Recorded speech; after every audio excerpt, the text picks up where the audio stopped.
Yoga teachers, mindfulness leaders, and energy workers. Are you ready to stop side hustling and start making an income doing what you love? Welcome to the Marketing Off the Mat podcast. Each episode, your host, Jessica Cross, dives into conversations with successful creatives in wellness, business, marketing, and more to uncover practical methods to take your business from A to B and have some fun along the way. Grab some tea and pull up a seat. Let's dive into this episode.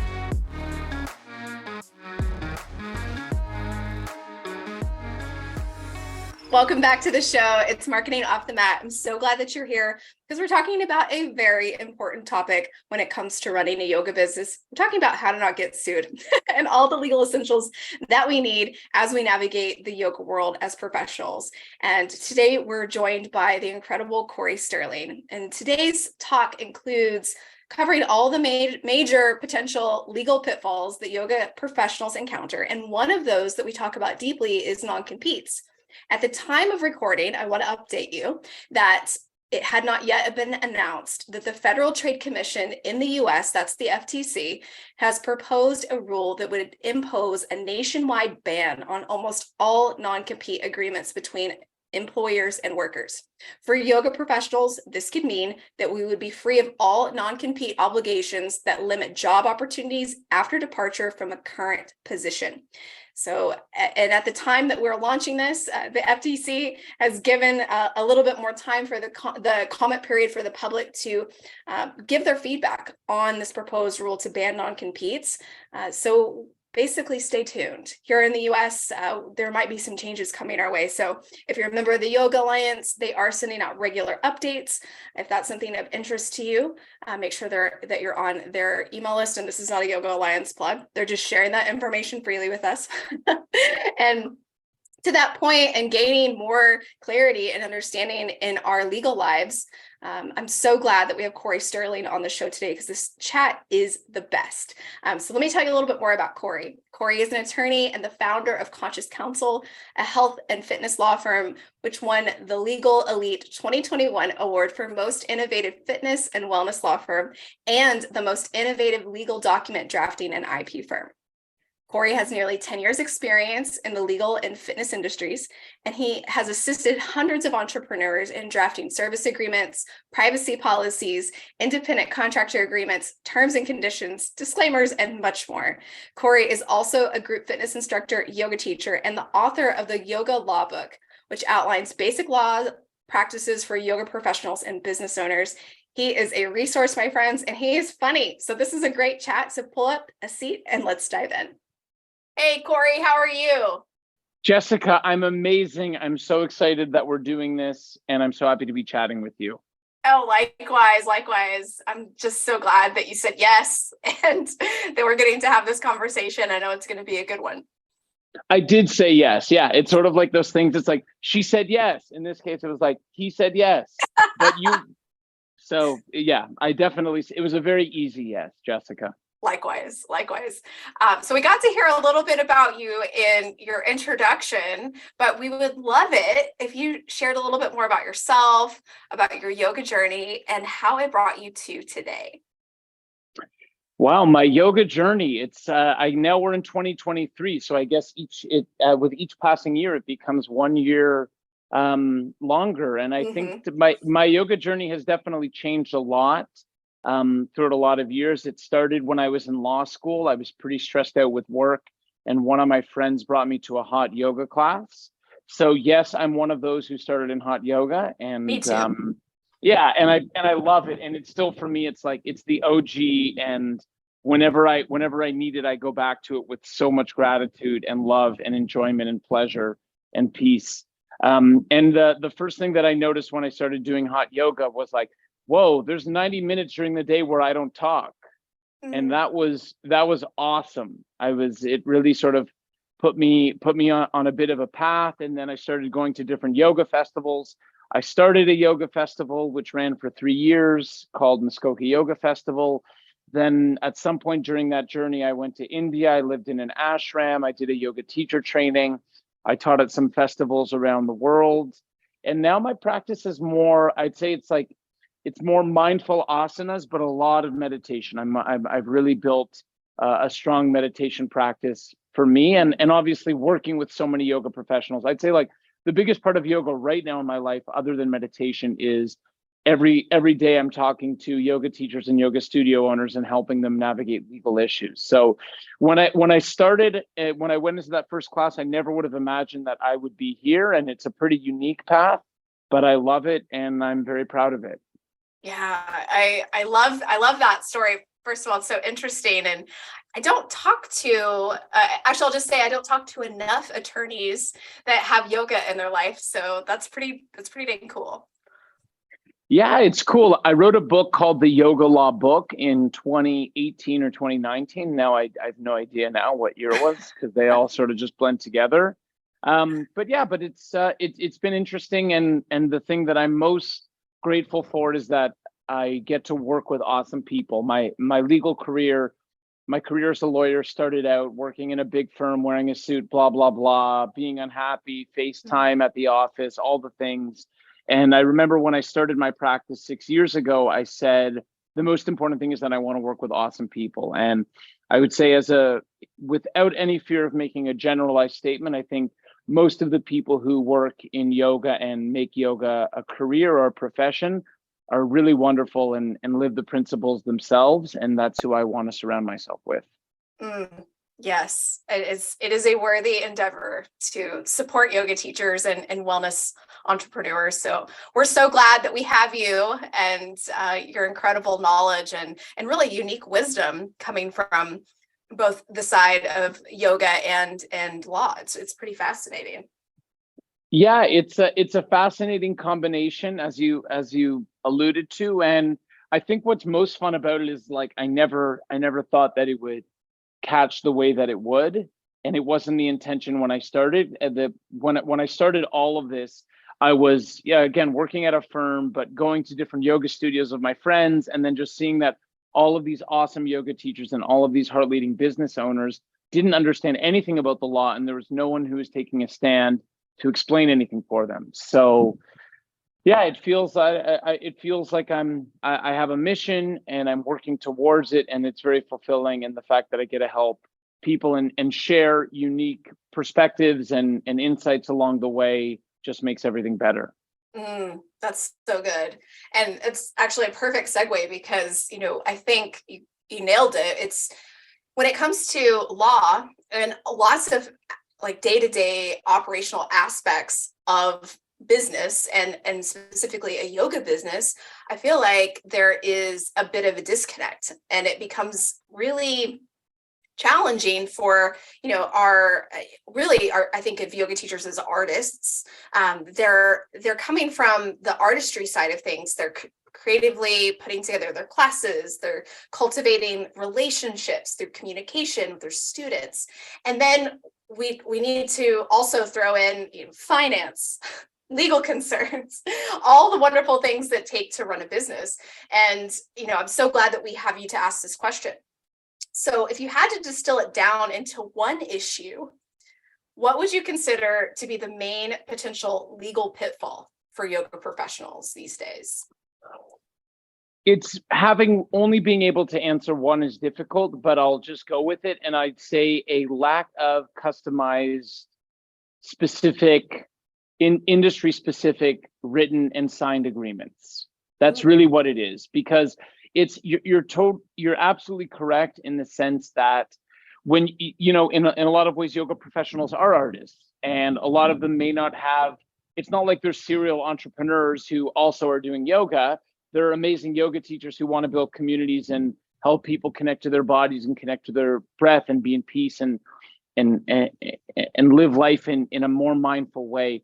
And I see what happens is when you decide to open a yoga studio or become a yoga teacher, it's not like someone hands you a manual and says, here's all the things that you need to know about paying taxes, about classifying workers, about law, about accounting, about bookkeeping, and all of that stuff. But if there's one thing that I would say to, in the most general sense possible, the most important thing for a yoga professional who's operating to avoid legal issues would be to have customized specific agreements for the relationships that you have. And I can't tell you how many times I have how many times I've had to fix and solve problems for my yoga clients because they didn't have specific agreements in the relationships that they were operating in. Mm-hmm. Yes. And how much risk they could have mitigated by just having those agreements in place. Yeah, it's tricky because you said I'm only allowed one thing. So if you have a couple more, I'll allow it. Yeah, and also I'm as a lawyer, it's like I take that question very literally. So I'm like, okay, well, she said one, so I'm only going to answer one. But no, it's for sure liability is a massive, massive issue. I've seen liability take out entire businesses and wipe out years of hard work, which sucks and is heartbreaking because it's so preventable and easy. I think the contract, the agreement that you have with your clients is really, really important as well. And it's also, like I said, my whole mission has been to simplify and make all of this heart leading. And really as we're getting yoga professionals to think about this, you just want to think about what are the different relationships I have in my business? And am I communicating my expectations openly and honestly in each of those relationships? And typically a yoga teacher or a yoga studio will have a relationship with a landlord or someone they're renting space from. They'll have a relationship with the liability and the possibility of injury or damages for the students they practice with. If they're hiring teachers, they have a relationship with either the contractors or employees, which is a big issue for both studios and for teachers. And then they'll also have a relationship with their clients, and whether that's an auto pay membership or if it's just drop-in or if it's just online. And really, legal issues don't have to be something that you're constantly thinking about. It can very much be just a set it and forget it type of thing, where you make a one-time investment to get documents that protect you, and then go do the thing, be an amazing teacher, use the props, do acro, do nidra, do yin, do chair yoga, do whatever it is that you want to do. But make sure that you have an appropriate foundation in place, because the risks are very, very real. I like what you said there is there's a way to set it up on the front end so that it protects you and that you can really focus on the things that you love, that you are, that's really your zone of genius is sharing an amazing yoga nidra practice or sound or whatever it is that the yoga professional or the wellness professional is, kind of putting out into the world. It doesn't have to be super complicated. It's about managing relationships, as you said. That's exactly it. And the more that I myself, as a heart leading business owner myself, the more that I go through the journey of operating a small business online and working in health and wellness industry, the more I realize the importance of working with trusted professionals. So, for example, my bookkeeper and accountant, exactly what you said, like it's about liberation and freedom. What everybody ultimately always wants is freedom. So what my contribution is, I'm able to give my clients freedom from worrying about the law and freedom from exposure to liability and risk. And there's just a point where you have to realize, like, there's zero expectation that a yoga or wellness professional would know what to put in a contract or how to draft it or what it should look like. Because there's none. If I didn't spend 3 years in law school plus 2 years working in an office plus 6 years operating my own business, I'm really bad at math, so I can't even add that up. But if I didn't spend all those years doing this, I'd have before I went to law school, even when I was in law school, I had no idea what would be in a yoga waiver of liability. So I think the more that we're able to in our lives delegate and work with people who understand our business and understand our heart, the easier it will be for us to offload things that do not excite us, that hold us back. And that really enables the creative freedom to take your practice and your community in any direction that you want. I love that. And it's so generous of you to say that with all of your experience, and even before when you were in law school, even that it wasn't abundantly apparent to you exactly what should go into a liability waiver. So it's so, I think as business owners, just small business owners, when it's, maybe just us and some contractors, or maybe we're hiring somebody part-time to support us in the different roles with bookkeeping, marketing, etc. Sometimes we're expected to, or we think anyway, that we're expected to know everything. And it's just not possible. And it's actually so much better, as you said, to offload to people that are trusted professionals where that is truly where they shine. Yeah, that's exactly it. And for me, if I could, the one piece of advice that I would give myself, if I could go back in my business journey, it would be hire a better accountant from the start. Because I'm 6 years old. My business is 6 years old, and the first 3 years I was like using like a buddy's accountant and not checking in with them and not going over things. And it took me like 2 years to reorganize everything after that. Ooh. And so, yeah, and exactly, Ooh is right, but it's all good. I'm here now, and as a professional entrepreneur, you always, for at least for me, I always want to be better. So I learned a whole bunch about the importance of working with the right people. And yeah, and I try to be that right person for the yoga and wellness professionals who I work with. That's awesome. Yeah, we're so glad to have you. So I want to dive in a little bit on a couple of hot button issues for yoga teachers, yoga studios. And I know there are many, and instead of just one, I'm going to give us a couple this time. So we talked a little bit about in your previous response about working as a contractor versus working as an employee. And, if you work in a studio environment, in a fitness group fitness environment, this is often the case. So how do yoga professionals navigate the muddy contractor waters, so to speak, and protect themselves in these situations? Yeah, the first thing is that you need to know what your rights are and how. And the first thing really, it's about self-empowerment and self-worth. It's not even a law thing. And because a lot of the times workers get misclassified, they get called contractors, but they're treated like employees.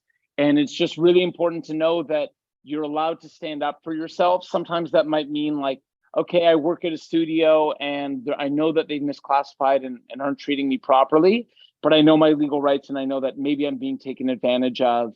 And you should never be afraid to stand up for yourself and say, hey, and it's not so incredibly complex. I think the first question is, what state are you in? Because the contractor question is always going to be state dependent first. And then after that, it's like, okay, well, how much restrictions exist on the way that I'm performing the services?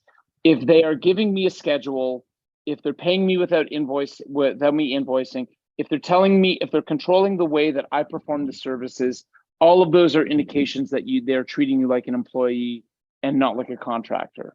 And you're allowed to speak up and you're allowed to say something and just be like, hey, I looked into the laws of our state, and the way that you're treating me is actually like more like a employee, but you're calling me a contractor, but I'm not getting the benefits of being an employee. Like I don't get unemployment insurance and all other sorts of things that one is legally entitled to as an employee. And for me, really, all of this, the whole experience changed. I went through an experience with a studio, and I was hired by the studio and not by the individual teacher.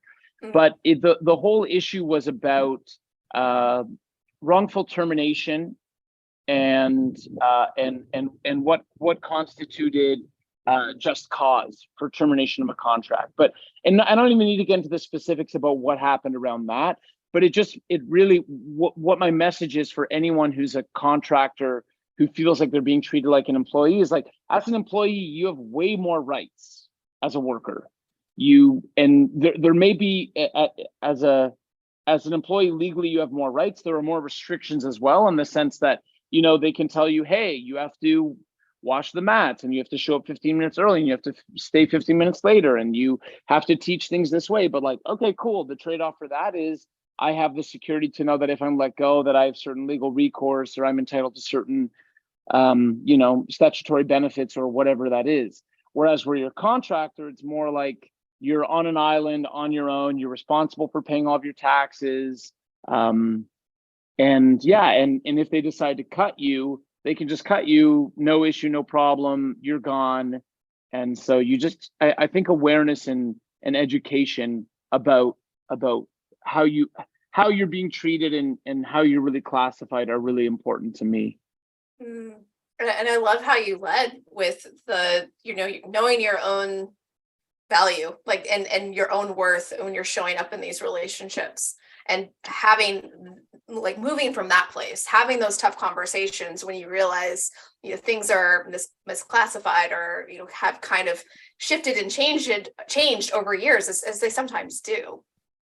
They do. And really the general observation, and I'd say not my clients, but probably 30% of the time I'm hired by an individual teacher to try to deal with this question where they're like, hey, I really feel like I'm an employee, but they're calling me a contractor and all that sort of stuff.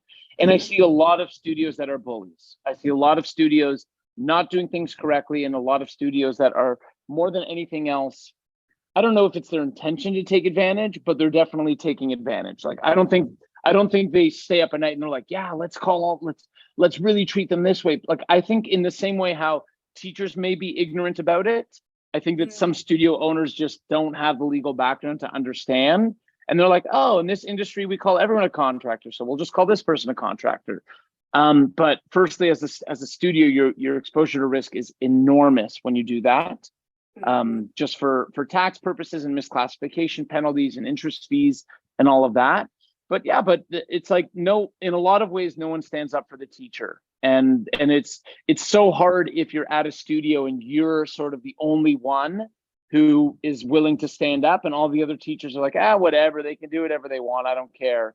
And that's a difficult position to be in. And I've worked with a lot of clients who have been in that position. So it's something that, that's important to me, to encourage all teachers, like, hey, you deserve to be treated fairly. You deserve to be classified properly.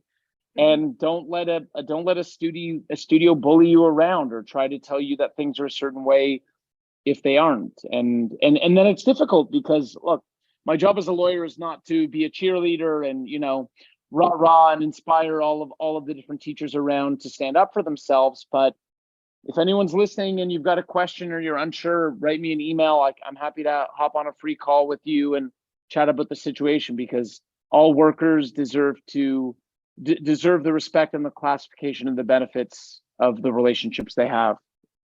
Yeah, I think that's really powerful, just to know too that, as you said, it can feel really lonely if you're in the seat of that teacher who realizes things are not going as they should and things are amiss, and the peers around them either don't care or they're afraid to speak up.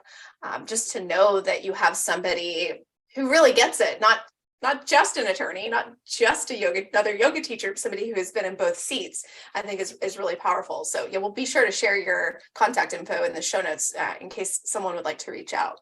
Yeah, happy to help and have a conversation. And the last thing that I'll just say on this to close it off is that every time that I've worked with a client who stood up for themselves, just the act of being in communication in that particular way has proved very beneficial. It may mean that you lose the gig and you're not at that studio any longer, and maybe you loved, your Friday 10:30 a.m. class, and it's heartbreaking to leave. But there's a lot of personal and professional growth that one goes through when they really stand up for themselves. Yeah.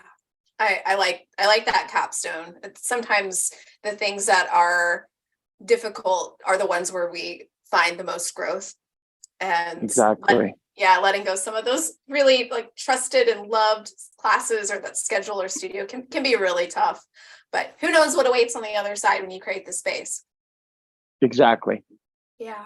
Okay. So the next hot button issue that I want to talk a little bit, we kind of talked sort of towards this, is sometimes in a yoga career, we find ourselves maybe doing what I call the studio shuffle. So we have a few classes on one side of town, then we have classes on the other. We're trying to basically make ends meet by teaching at a lot of different locations. And sometimes in these situations, we find that studios have non-compete clauses. So I'd love if you could shed a little light on non-competes and how binding are they really? Juicy, very, very juicy. I love this question. Okay, first things first, everyone, if you have a pen and a paper, if you are classified as an independent contractor, there is a 99.99999% chance that a non-compete will never fly if any legal action were to actually take place. Wow. So just think about independent contractor and non-compete as being oxymorons, and they cannot coexist. Especially in the context of teaching yoga, it will almost never be upheld. This is what always happens, Jessica. What always happens is studios try to scare teachers. So, and I can tell you from my experience, even as a lawyer, I've been hired by studios, and they're like, okay, we want to put a non-compete in the independent contractor agreement. And as a lawyer, my job is to inform them of the law. And I'm like, look, just so you know, I can put in whatever you want, I can put in whatever you want. But just so you know, if push ever comes to shove and someone challenges this or hires a lawyer or, you have no chance. It's absolutely no chance. And this is like what's so scary, not scary, but in terms of demystifying the law, there's a lot of things that people, and this is what's so sad. People will just see it. They're like, oh, it's in a contract and it's signed and the contract was prepared by a lawyer, so it must be true. But in non-competes, that's not the case at all. For employees, look, generally speaking, courts, especially now, are trending towards never applying a non-compete clause. Non-compete clauses courts take very, very seriously because it's a restriction on a person's liberty and a person's ability to earn money in their profession. So even if you're a yoga teacher and you're at a studio, and let's say I was a full-time salaried yoga teacher, which is very, very rare, very, very rare. Maybe if you're the studio manager, even in that context, it would be very, very difficult to actually have a non-compete apply. It would be very difficult for there to be a provision that says you're not allowed to be a yoga studio manager, in anywhere for 100-mile radius for a period of 2 years. Like, that'll never happen, because imagine if you're a plumber. Like, just take out yoga teacher, because we have so much attachment to yoga, so we think about yoga. Put in plumber. Like, okay, if I work for a plumbing company, what are they going to say? You're not allowed to be a plumber, in a 30-mile radius. Like, what am I going to do? I'm trained as a plumber. What am I going to do? And so you want in yoga, it's the same way. So just for everyone who's listening to know that non-competes are really, really difficult to enforce. And also, like, I'm also going to pull the curtain behind the Wizard of Oz so everyone knows on a day-to-day basis of what things actually look like. Okay. Let's say I'm a studio and I'm trying to enforce a non-compete against an independent contractor. So you're a teacher at my studio, you're doing the studio shuffle, all the things are happening, and I realize that you're doing this. And I have an independent contractor agreement with you with a non-compete provision that says you're not going to teach at any other studio in a 15-mile radius for a period of 8 months, okay? And then some teacher who works for me is like, screw it, I'm going to go teach all around town, and this is what I want to do. The actual legal process to seek damages for a breach of that contract, notwithstanding, not even considering that this provision is illegal. It's not illegal, but it's just, it won't apply. The legal efficacy is nil almost for it. The actual process to apply it is the studio then has to hire a lawyer, to send a demand letter, to file papers in court against you, citing damages. They have to serve you. It's not like flipping a switch and like, oh, okay. Like, the actual legal process can take a long time, can be very expensive. Plus, their legal position is very, very weak. So that if the wrong teacher got that letter and said, okay, cool, you're coming after me, I reserve the right to counterclaim plus legal fees plus all of this thing, it's going to cost the studio, I don't know, $2,000 to $4,000 all in to not have the non-compete apply. Like, did I explain that properly? Does that make sense? Yes, it does. Yeah, cool. So I just want everyone to know that, because what happens is, and I see this because teachers hire me to represent them and to work with them. A studio will say, a client who's a teacher would forward me an email and be like, hey, this is an email from the owner of the studio. And the email will be like, you signed a non-compete and you can't be teaching here and all of these things. And if you come after this, like, we're going to see you. And I always say to them, I don't always say to them, like as a lawyer, you have to be very careful about words like that. But usually what I'll say is like, look, this is what the actual process looks like for them to enforce it. Plus they have no legal position. And sometimes like I'll write an email that's two sentences long. And I'm like, firstly, in your jurisdiction, a non-compete clause will never apply for an independent contractor. Secondly, if you come after my client, we reserve the right to counterclaim plus legal fees and any damages suffered. I'm like, then it goes away, because everything at law, this is really, really important if everyone's still awake. Everything at law is about your legal position. 99% of what I do as a lawyer is before any documents are filed with a court. And what it always comes down to is, how can you use the documents that you have, and how do those documents form your legal position? The stronger your legal position is, the more leverage you have in the relationship. So the easier it is to say, let's say my client has an airtight legal position, like 99% sure, it's almost a sure thing. I know that it's right. They've used one of my documents. I know that there's no problem. I can say whatever I want. I can say, look, come after us. We're going to counterclaim, all of the things. Everything's about what your legal position is. So that's why the first thing, your question was like, what's the most important thing, or what's the one pitfall? If you're using agreements that don't protect you and don't give you a strong legal position, then you're susceptible to being bullied, or you're at risk in the different relationships that you have, because you have a very, very weak legal position. And when you have a weak legal position, it almost, I don't want to say it doesn't matter what happens, but the weaker your legal position, the less leverage and control you have over the situation, and then the more susceptible you are to getting drawn into something or paying a high settlement or something like that. And I'm gonna guess if the folks that are listening, their experience was like mine in my first yoga teacher training, that the template that was shared with us in the 1 hour of the business of yoga, I'm making air quotes right now that no one can see. Yeah. It's probably not going to be the best use. And I bet Cory has some really wonderful things. So definitely we'll also include a link to find out more about those in the show notes. We need them.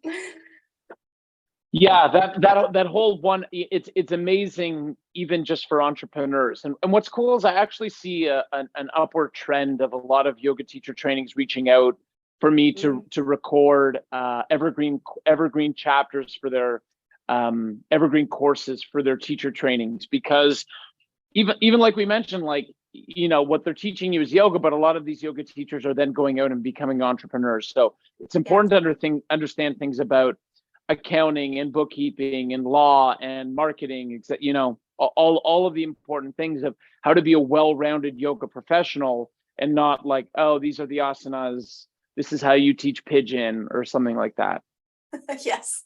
Yeah, it's certainly much more than that. Oh, that's wonderful advice. Thank you so much. So this is one of my favorite questions to ask my guests. So thank you for indulging me. So if you could go back at any point in any phase of your life or business and whisper something into your ear that would save yourself some headaches or some time, what would it be? I already mentioned something about the accountant, but I wouldn't let the accountant question be this. The one thing that I would tell myself I would go back and I would tell myself to just continue on the path and continue to trust. I think that when you're a heart-leading business owner and you're sort of just starting, I think that there's a lot of moments where you question yourself, you question if your idea is good enough, you question if you can do the things that you want to accomplish. And probably I spent too much time worrying about if it was going to work or not, instead of, like, if I could just go back and be like, dude, just keep doing your thing and trust the process and have faith that it'll all work out. And in some ways, I certainly wouldn't use the word regret. Like, I don't regret those experiences because I went through that and that's helped make me who I am today. But I think if I had the chance to go back, I would say, Cory, man, everything's going to be awesome. Keep following your heart. Most important thing is that you continue to be authentic with what you're doing. And build your business in your way, in a way that feels right to you. And when you can look at anything that happens in your business and in your life as something positive, even when it's unwanted, even when you go through a situation of contrast that's challenging, that's upsetting, that's frustrating, that makes you angry, all of those sorts of things, you just have to really, when you take a step back, you realize all of it was always part of the plan, and all of it was always in place to help you become better and actualize and realize the full version of what it is that you want to do. So I think I would just tell myself, probably like, I'd like, you just chill, man. Like, you can just chill on that. Everything's going to be good. Oh, that's so wonderful and generous. And I love that you said the word contrast, because I think it's so important to keep that in mind. It is a contrast, and it is a part of the whole. So that's wonderful. Thank you so much. Thank you for the prompt for reflection. Of course. Okay, so we love hanging out with you. We want to know, what kind of cool things do you have coming up, and where can we find you? What cool things do I have coming up, personally or professionally? Hey, how about both? Okay, well, personally, personally, I'm heading to Thailand shortly, which I'm really excited for. I spent some time in Chiang Mai and Koh Phangan in 2018 when my business was 1 year old. And I had so much fun, and I didn't want to leave. And so two things, a lot of my clients are massage professionals. So I'm going to be doing a Thai massage course. Nice. In the same way, I have a lot of clients who are health coaches. So I'm doing an online health coaching course to better understand my clients and what they go through. Nice. So I'm excited for spicy food. Like, I think that's the exciting thing. Like, all the professional stuff is cool too, but like, I'm just stoked to eat spicy. Definitely. And professionally, you know what, I just I don't know what to say, in the sense it's like being a lawyer, it's not like, oh, and I'm doing this amazing, super cool thing. It's like, I never know what's going to happen. Like, I woke up this morning and I had a long conversation with a yoga studio that's doing a teacher training and how to properly organize it, and another woman who is starting some group coaching for cancer survivors and people who are in treatment. So I'm getting their documents set up. And nice. I just give that as an example where, like, I'm not writing a new book, I'm not making a new online course or anything like that. One thing that I am doing now that I thank you for letting me process and think about what I'm actually, of course, doing. Yeah, I don't really have a canned answer as a lawyer. I think that's actually two great. Things I'm doing that. Yeah, two things that I'm doing as one is I'm going to continue supporting amazing heart leading wellness professionals. That gets me juiced, that gets me excited. And then secondly, I'm starting to venture into this world of YouTube shorts and a YouTube channel. So I bought a quote unquote vlogger kit, which put me out of my comfort zone. But yeah, I was like, I don't know what I'm doing here, but I'm excited to, I think part of what I want to use it as a vehicle to share more stories that I go through with my clients, so that more people can be aware of what happens on a day-to-day basis for health and wellness professionals, and how they can protect themselves better and be at best legal practices. So that's what's up. That sounds incredible. So I hope that when you have time to set up your kit and you start filming, that you'll share those back with me so I can share it with the audience, because I think that's so interesting and would love to watch. Thank you. Those are encouraging words. And like, the first time that I have to do it, I'll be like, okay, Jessica said this is going to be interesting, and so like, I'll go with, because it's not. I think for some people that's very natural, and I don't think there's a lot of lawyers who talk about stuff this way. But really, it comes from a place of service, and honestly, it's like every single day, there's different crazy stories that happen, and and I think that people would benefit by understanding, the sorts of things what can happen and how they can be best protected. Yeah, definitely. Well, yes, take any words of encouragement that you need, because we need your work, and I think we'll all learn so much from your stories. So thank you. That's very kind of you. That's very kind. Okay, and how can we follow along? We need to see Oh the my spicy food, by God. the way. Yeah, no, just you can follow along by eating spicy food and thinking about me when you eat spicy food. Our Instagram is at Conscious Counsel. The website is consciouscounsel.ca. I think you could just go to Google and you could put in Conscious Counsel and you'd find a million things. But anyone who listened to this, if anything resonated, if you have any questions about any of the things that I spoke about, I'm really happy to just have a free chat and drink tea together. So my email address is Cory@consciouscounsel.ca, and I'm sure that you'll put that in the show notes. And my name is Cory Sterling, CORYSTERLING. And so if you throw that in, I'm sure it'll be easy to find us. Perfect. Yes, we'll definitely include everything that you mentioned in the links so people can have easy access to those. And again, thank you so much. This was such a joy, and you make everything so easily understandable when it comes to applying the knowledge of law to our yoga businesses. And I'm just so grateful for your time.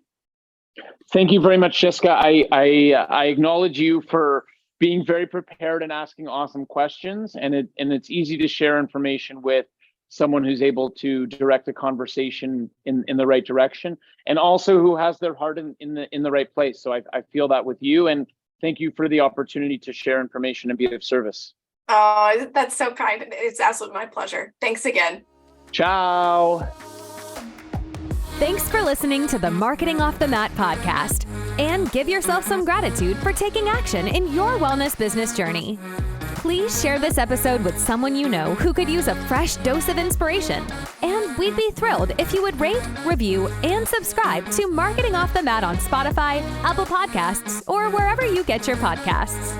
Want to share an idea with Jessica? DM her at jessicacross.co on Instagram to continue the conversation, or find out how she can help you take the next right step in your business. Until next time, stay inspired and keep showing up.